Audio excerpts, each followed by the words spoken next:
అయితే పెళ్లి వారు వచ్చేసారు. రండి రండి కూర్చోండి. చూసావటే వాళ్ళు వచ్చేసారు. లలిత ఇంకా రాలేదు, తీసుకురామని వాళ్ళు అడిగితే వాళ్ళ నోళ్ళు ముయించేద్దాం. అదేనమ్మా ఈ టిఫిన్ పెట్టి. సావిత్రి అమ్మాయి ఓ ముస్తాబోతుందా? వెళ్తా త్వరగా. కానీ ఇదేమిటండి మగరాయిలా చొక్కా వేసుకుంది? ఇది పెళ్లి కూతురు కాదు కదా, నువ్వు ఊరుకో. అమ్మాయి చాలా ముచ్చటగా ఉంది కదూ. అందరూ అలాగే అంటారండి, కానీ పెళ్లి కూతురు నేను కాదు, మా అక్క. మీరు వచ్చిన పని కానివ్వండి. అమ్మాయి ఇంట్లో లేదా? ఎక్కడికి వెళ్ళింది? పరీక్ష రాయడానికి. పరీక్ష రాయడానిక? ఏ పరీక్ష? అంటే నాకు తెలియకుండా ఈ కొంపలో చాలా జరుగుతుంది.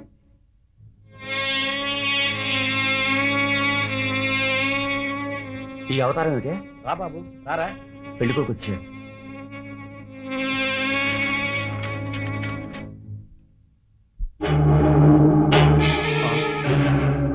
పెళ్లి కొడుకు నువ్వా?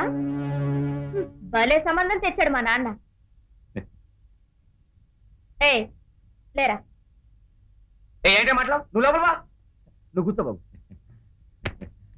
లేరా లేరా? పచ్చి దొంగ తీసుకొచ్చి నా అక్క కట్టబెట్టాలని చూస్తావా?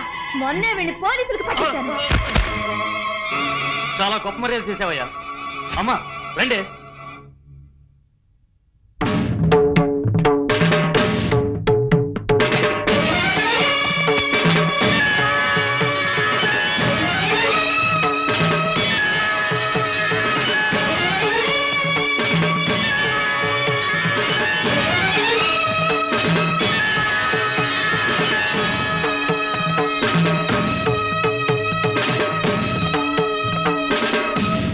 నాకు ఒక విషయం బాగా అర్థమైంది.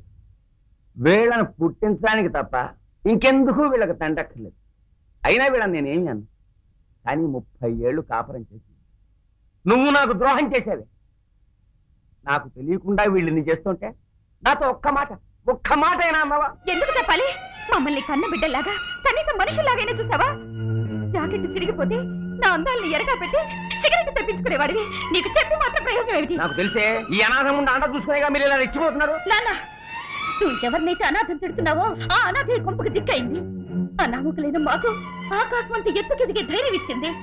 మమ్మల్ని పెంచి పోషించింది నువ్వు కాదు, మా చెల్లి, మా తల్లి. సరే, నేను ఎందుకు పనికిరాని వాడిని, చేత కాని వాడిని, అసలు నేను నీకు తల్లినే కాకపోవచ్చు. కానీ నీకు మొగుండే అంత గిట్టిన వాడితో ఇంతకాలం కాపురం ఎలా చేసేవే? ఏదో రోజు మందు తాగేటప్పుడు ఇంత విషయం కలిపి తప్పేయలేకపోయాడు. ఇంత జరిగాక ఇక్కడ నేను నీకు దూరంగా ఎక్కడికైనా వెళ్ళిపోతాను. ఏమండి నాన్న, నువ్వెందుకు వెళ్ళడం? ఈ ఇల్లు నీది. ఏదో గాలికి పుట్టాం, గాలికి పెరిగాం, గాలికే బతుకుతాం. జీవితాంతం నీతో కలిసి ఉండాలని వచ్చాను. ఆ అదృష్టం నాకు లేదు. లలిత పదండే.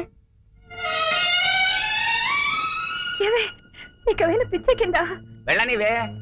ఇన్నాళ్ళు ఉపయోగపడ్డానో తెచ్చాను. తండ్రి వేళ ఒకడు ఉన్నాడు కాబట్టి నీ కూతురు వైపు ఎవరు వేలెత్తి చూపించలేదు.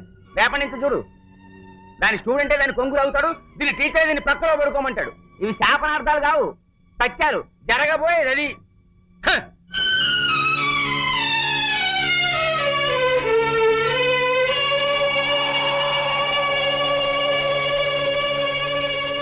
నేను కూడా వెళుతున్నానండి. నువ్వు కూడా? అవునండి. వయసు వచ్చిన ఆడపిల్లల్ని మీరు ఇంట్లోంచి గంటేశారనుకుంటారంతా. నేను కూడా వెళ్ళిపోతే మొగుడుతో దెబ్బలాడి వెళ్ళిపోయాననుకుంటారు. ఆ చెడ్డ పేరేదో నాకే రానివ్వండి. నన్ను వదిలేసి ఇల్లు వదిలేసి వెళ్ళిపోతున్నావంటే నేను చచ్చిపోయినట్టే లెక్క. నేను చచ్చిపోయాక నేను కట్టిన తాళి మాత్రం ఎందుకు? ఇచ్చే నా తాళి నాకు ఇచ్చేవే. ఇచ్చే ఇచ్చే.